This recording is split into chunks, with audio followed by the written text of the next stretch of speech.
Great. I will start off with not one, but two pieces of good news. First piece of good news, a reminder that tomorrow is a holiday here at the United Nations. My presence will not be requested. Your presence will not be requested. So enjoy the day off. Of course, we're available online as usual. Now, just a real good piece of very positive news and exceptionally hopeful news to share with you. 2 days ago, I think one of our dearest colleagues, CNN's own Richard Roth, successfully underwent a kidney transplant operation, and I spoke to him a short while ago. He's in good spirits. His usual booming voice is coming back, and I think we all, you all share with me sending all great thoughts and positive thoughts to Richard as he recovers, and I even hope to have him back in this room asking questions soon. After I'm finished with you, we are pleased to be joined by the resident and humanitarian coordinator for Somalia, Adam Abdelmoula, who will join us virtually to brief you on the current situation in Somalia, especially on the humanitarian front. On the political front, we, along with our international partners, welcome today's swearing in of a new elected members of Somalia's House of the People and Upper House. After a period of more than 1 year in which all Somali elected institutions exceeded their constitutional timelines, we are pleased that the new parliament is now in place. We, along with our partners, strongly condemn the mortar attack claimed by al-Shabaab that occurred earlier today near the location of the swearing-in. We look forward to the rapid completion of the remaining stages of the electoral process, notably the election of the parliamentary leadership and then the president. On Ukraine, Martin Griffiths, the emergency relief coordinator, today expressed condolences to the families and colleagues of at least two aid workers, together with 5 of their relatives who were killed in an attack that hit the offices of the NGO Caritas in Mariupol. That attack took place a few weeks ago on March 15th. The information about the incident became available only very recently. This highlights just how challenging it has been for people inside Mariupol to communicate while the city is besieged. Mr. Griffiths said this deeply tragic and unacceptable event is just one example of this war's horrific consequences for civilians, including aid workers. Tens of thousands of civilians in Mariupol, which has been the epicenter of the horror since the conflict began, and in other locations around Ukraine, have now endured 50 days of violence and shelling. And a programming note, Martin Griffiths will be here in the flesh on Monday to speak to you as our guest at the briefing. Continuing on Ukraine, in a statement issued today, the Special Advisor on the Prevention of Genocide, Alice Warimuru Ndiritu, reiterated her strong concern at the continuing deterioration of the situation in Ukraine. She pointed to the continued loss of life, intensification of the suffering, and ongoing allegations of attacks against civilian sites, and reported deadlock on the negotiations between the parties aimed at bringing the conflict to an end. The Special Advisor called on all actors in a position of influence and those who can effect real change on the ground to redouble their efforts to contribute to the restoration of peace in the country. The Special Advisor also wrapped up a visit to Bangladesh today. She expressed her dismay that almost 5 years since the 2017 violence against the Rohingya in Rakhine State in Myanmar, which resulted in over 700,000 fleeing to neighboring Bangladesh, the risk of atrocity crimes, in particular genocide, facing this population in the country remains unchanged. Couple of humanitarian notes related to the impact of the Ukraine crisis, as I think gone in depth by the Secretary General yesterday, explained in depth by him. Today, $100 million from the Central Emergency Response Fund was allocated to hunger hotspots in Africa and the Middle East as the spillover of the Ukraine conflict threatens to drive millions closer to famine. These funds will go towards relief projects in 6 African countries. Those are Somalia, Ethiopia, Kenya, South Sudan, Sudan, and Nigeria, as well as Yemen. The money will allow UN agencies and our partners to provide critical food, cash, nutritional help, as well as medical services, shelter, and clean water. Projects will also be tailored to help women and girls through a crisis that exposes them to additional risks. Armed conflict, drought, and economic turmoil are the main drivers of food insecurity in the 7 recipient countries. But the Ukraine conflict is making a dire situation even worse, disrupting food and energy markets and driving up the cost of imports beyond the reach of consumers. In March, the Food and Agricultural Global Food Price Index hit its highest level since 1990. We also have an update, related update, and this one from the World Food Programme about West Africa.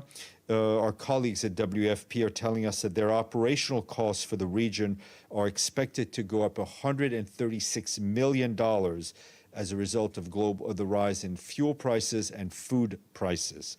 Acute hunger in the region has quadrupled in 3 years, reaching a 10-year high. There are 43 million women, men, and children who are expected to face acute food insecurity by June. WFP says since the conflict in Ukraine, they were already forced to cut rations in Nigeria, the Central African Republic, Chad, Burkina Faso, Cameroon, Mali, and Niger because of limited funding. WFP is now working to scale up its response to reach 22 million people with life-saving and resilience-building assistance. This includes 8 million women, men, and children in dire food need across the so-called G5 Sahel countries, which are Burkina Faso, Chad, Mali, Mauritania, and Niger. They are seeking an additional $951 million over the next 6 months to fund their operations. Staying in the region and turning to Mali, there's been a sharp increase in displacement since January due to the armed conflicts and a rise in intercommunal violence in the northern and central parts of the country. This has pushed up the number of internally displaced persons to more than 360,000. That's an increase of 12,000 just since January. Over the last 2 months, at least 17,000 people have fled to Mali, from Mali, seeking refuge in neighboring Niger. In addition to the violence, climate shocks are driving up a dramatic food crisis. Some 1.8 million people need food assistance this year, representing a 51% increase since last year. Mali's humanitarian response plan to help 5.3 million people is less than 10% funded, and it requires $686 million. We ask donors to please fund this appeal and all other underfunded humanitarian appeals. From South Sudan, the head of the UN mission in that country, Nicholas Fink-Haysom, strongly condemned attacks on civilians in Lear in Unity State. Mr. Haysom said since last week, thousands of people were forced to flee their homes following a surge in fighting, along with disturbing reports of sexual violence, looting, and destruction of property. UN peacekeepers are currently monitoring the situation in Lear, carrying out patrols and providing emergency medical assistance as they are in other conflict hotspots around the country. On the political front, Mr. Haysom applauded the parties for overcoming an impasse to reach an agreement on the security arrangements for a unified command and control structures of the necessary unified forces, a key part of the revitalized peace agreement. He hopes that progress in achieving peace targets will be an important step in protecting civilians and providing humanitarian aid to those who need it most. Mr. Haysom also stressed that the UN mission stands ready to support the South Sudanese in elections and in building their political institutions. And in just north of there, in the UN Interim Security Force for Abyei has received reports of multiple incidents this week involving armed actors attacking Dinka villages. In one incident, a large group of armed men reportedly killed several members of the Ngok Dinka community, and over 100 villagers sought refuge at a UN base in Noong at the center of Abyei administrative area. UNISFAR is working to confirm the allegations. The mission arrested 12 suspects and seized their weapons. In another incident, several people were injured, and around 250 villagers sought refuge inside a UN base in Todak, also in the Abyei administrative area. Also of great concern is that a UNISFA patrol came under attack, thankfully with no injuries towards the peacekeepers. UNISFA responded swiftly to protect civilians and prevent any further escalation of possible retaliation. The UNISFA leadership is also engaging with leaders of the affected communities to resolve the situation and avoid further tensions. And just west of that, in the Central African Republic, the UN mission has organized a workshop on political leadership and youth participation in elections. The activity, which took place in Bosanga in Wam Prefecture, aims to mobilize and sensitize young people on their role in the electoral process ahead of the local elections. The first round is expected to take place in January or December of this year or January of next year. The mission continues to undertake activities to support local elections, including by conducting sensitization campaigns and engaging with Central African defense and security forces, as well as the national electoral authorities to update integrated election security plans to ensure the protection of civilians. Note on the ongoing situation in the occupied West Bank. The Secretary General is following closely the deteriorating security situation and escalating violence in the occupied West Bank, in which the past 2 days alone claimed the lives of at least 6 Palestinians, including a 14-year-old boy. Mr. Guterres reiterates that the Israeli security forces must exercise maximum restraint and should only use lethal force as a last resort when it is strictly unavoidable in order to protect life. All use of force leading to killing or injury must be swiftly and thoroughly investigated. The Secretary General calls on Israeli and Palestinian authorities to work towards preserving calm and avoiding a further escalation during these high holy days. Back here, Hans Grunberg, our special envoy for Yemen, briefed the Security Council via video conferencing on his recent diplomatic efforts. He noted that the first nationwide truce in 6 years has come into effect in Yemen. Thus far, the agreement is broadly holding. He added that the truce requires continued commitment from the parties and broad support from the region. Mr. Grunberg expressed his concern about reports of military movements, including around Marib, and told the parties they should use the respite to strengthen peace efforts and not to prepare for renewed fighting. He said he would continue to engage with the parties to build upon this truce and expand it. Mr. Griffiths, for his part, also briefed council members, saying the truce is already having a positive impact on the humanitarian situation. Hostilities have dropped sharply, he said, and more fuel ships are arriving in Hodeida, which should help ease the cost of fuel. And just coming to this hemisphere, today Haiti published an update of its 2-year humanitarian response plan in support of national authorities and local community-based organizations. In 2022, the humanitarian community is targeting 2.5 million of the most vulnerable people. At least 373.5 million is required to implement the humanitarian response plan. The profound deterioration of the country's political, socioeconomic, security, and environmental situation in 2021 has increased the number of people needing humanitarian assistance from 4.4 million in 2021 to 4.9 million this year. That's 43% of the total population. And a humanitarian update from the Philippines, where our colleagues are telling us that we are providing support in the wake of Tropical Storm Meji. The death toll at the... It's Thursday. Let's try this again. The death toll from the storm stands at 76, with this number expected to rise. Some 920,000 people are believed to have been affected in the areas along the eastern seaboard, including provinces still recovering from the previous storm, that would be Typhoon Rai. About 204,000 people are currently displaced.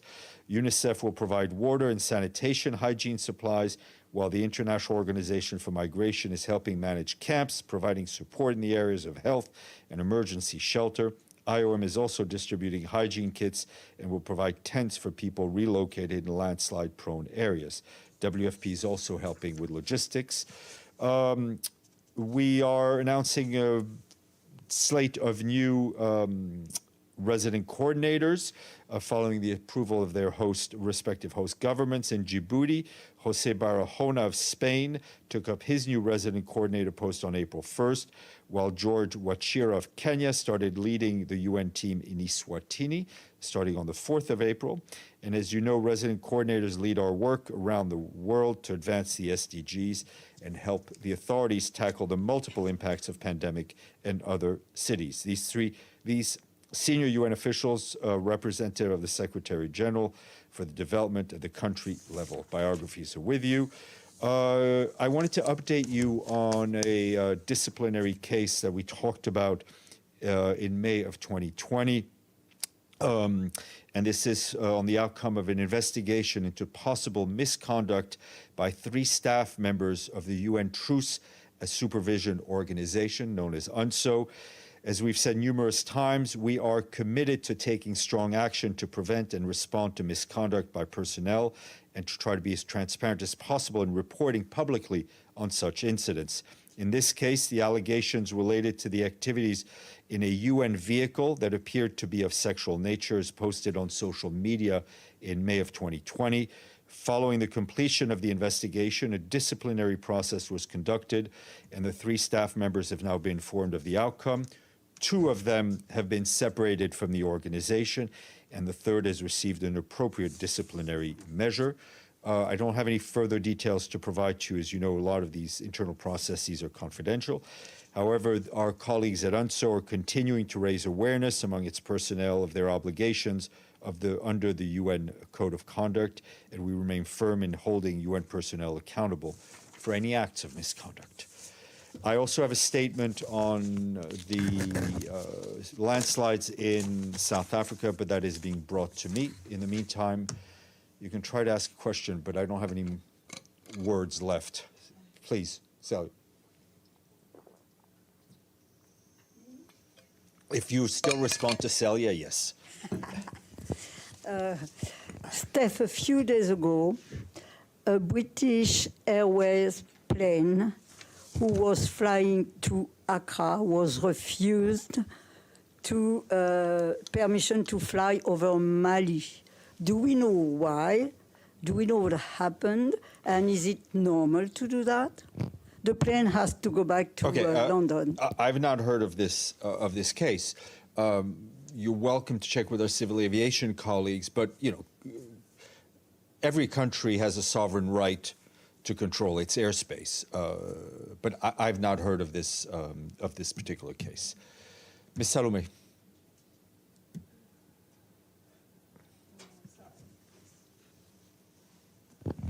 Thanks, Stéphane. I was trying to look up for UNSO. First, just a clarification, the country that incident happened in was, do you know offhand? It was in Israel. Israel. The actual incident. Okay, thank you. Steph, the Russian ambassador today in the morning meeting said that the conflict in Ukraine is not responsible for rising food prices. Rather, it is sanctions against Russia.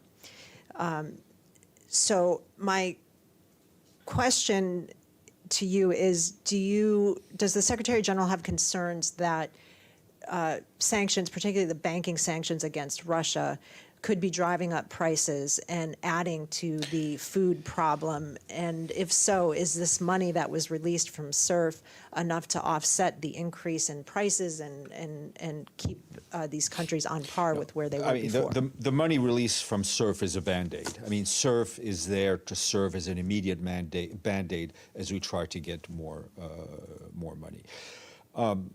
It's clear, WFP itself said they get a bulk of their food supply from Ukraine. So that's a fact. Our focus is obviously, we can only talk about the UN imposed sanctions. But I think it would be safe to say that there would be no sanctions if there was no conflict. We can let analysts debate the source of everything, but we do know there is a conflict in Ukraine, and it is causing harm not only for the people impacted in Ukraine, but it is also causing harm for people around the world. I think, as the Secretary General went through in detail. Ibtisam. Can I just follow Yeah, go ahead. quickly, just to play devil's advocate, and whether the sanctions are deserved or effective is another question, but is it accurate to say that they could be contributing to driving up prices? Look, there is a whole, at its heart, this conflict and everything that is appended to it is a large part of the food and fuel crisis that we're seeing. Ibtisam, if you allow me to read this statement to the record on the situation in South Africa. The Secretary General is deeply saddened by the loss of life and damage as a result of the flooding in KwaZulu-Natal Province in South Africa. The Secretary General extends his condolences to the families of the victims as well as to the government and people of South Africa. The United Nations expresses its solidarity with South Africa and stands ready to support, and that statement has now been distributed to you. Ibtisam. Thank you. So the British Prime Minister, Mr. Boris Johnson, announced today plans to send some asylum seekers to Rwanda for processing and settlement, or so-called processing and settlement. The UK will pay Rwanda about $160 million, they say, for education and other purposes. So my question is, how concerned is the SG about such a step? And are you also afraid that such a step of so-called offshoring will happen, of asylum seekers or processing will be happen in other countries also? Well, I mean, we've seen it already, unfortunately, in other countries. I would refer you to what UNHCR has said, and I think they've expressed their concern about the issue of externalization and of these kinds of schemes. The Secretary General obviously fully backs the High Commissioner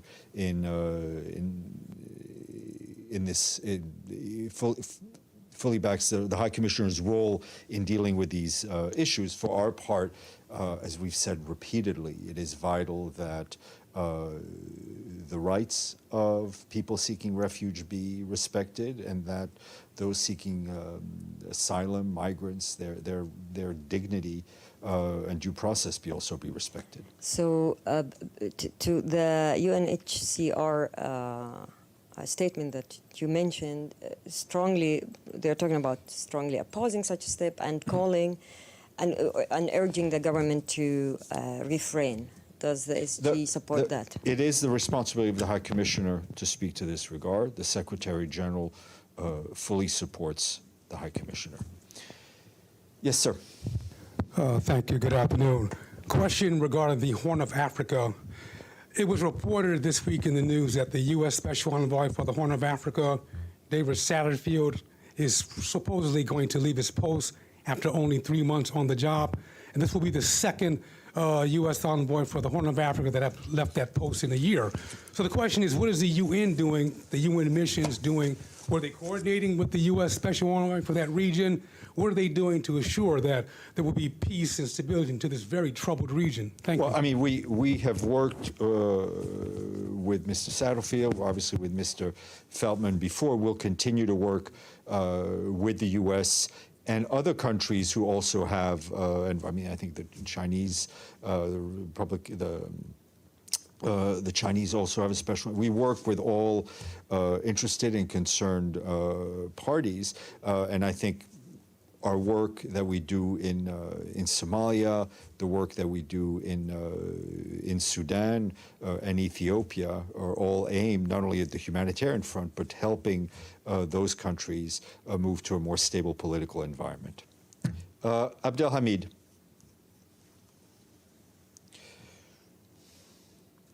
Thank you, Stéphane. I took note of the statement you just read by the Secretary General, but I have a further question.